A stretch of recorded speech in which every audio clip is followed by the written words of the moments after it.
We got time for one last question.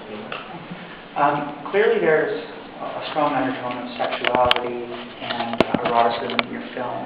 And with the Warhol work that's on display here, there is again, there's a lot of emotion involved in the disasters. And I know that you've created a soundtrack that's going along with this film. That's to really give people a personal experience, like you mentioned, it's right in their ear. Are you using this to create some form of intimate, erotic experience for the visitor at the gallery? Well, it's nice to think that people would think that my voice whispering in their ear was... I hadn't thought of that, and I really like it, and thank you. Certainly, you know, the show had a shape, and a very specific shape when it was developed in Minneapolis at the Wilton Walker Center, but there were things that I thought we could do that were, to me, obvious things that needed to be done. You needed to hear some things or read some things about the paintings, but the normal way of doing it with sort of text on the walls I felt was very distracting, and of course once again we didn't have that space. And I thought it would be, also I didn't like the idea of everything being very academic. That would be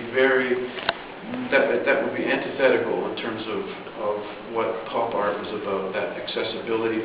Pop means popular after all. So I thought that a conversational tone, you know, basically I was doing it the way I do a DVD commentary.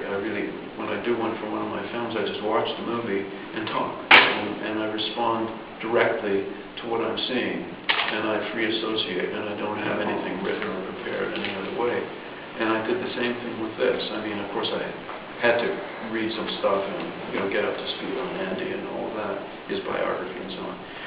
But I thought that having a very conversational and therefore intimate one-to-one kind of discussion with the viewers would be the right way to go.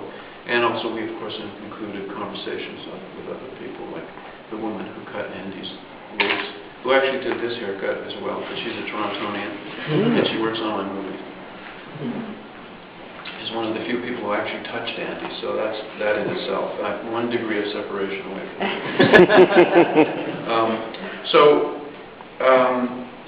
yeah, it was very interesting for me to see what happens to a show when it moves from place to place. You know, it was first in the Walker, then it was in Chicago, now it's here. It's not sort of a traveling frozen thing that just it's expected to mutate, you know. And just like a movie, you sometimes lose your favorite actor just before you start shooting because of some disaster of some kind, emotional or financial or something. We lost some paintings that they had at the other venues because the collectors were too worried about letting it travel, or in one case a painting got sold and the new collector who owned it didn't want it to travel, whereas the old one was happy to.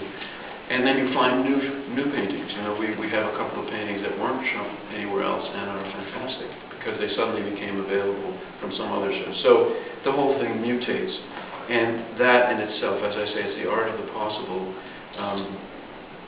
2 movie anecdotes. One is, you know, Alfred Hitchcock had his own promotion of what a movie director should be, and a lot of young filmmakers still cling to that, which is that you do storyboards and you think of the whole movie through in your head, and then when you go on the set, it's all totally controlled and perfectly there, and you just say action and cut. And Hitchcock liked to say just running it through the machine, and I don't say anything else. Well, that very conveniently cuts out the collaboration of everybody, all the other 200 people who worked on the movie. And he was lying about that, you know. I mean, Anthony Perkins did have a lot to do with the way Psycho turned out, et cetera, et cetera. Orson Welles was much more honest, and he said that a director is someone who presides over a series of accidents. And I think that's much more accurate, and that's the way this show's developed as well. Great. I'm out of here. All right. That's it.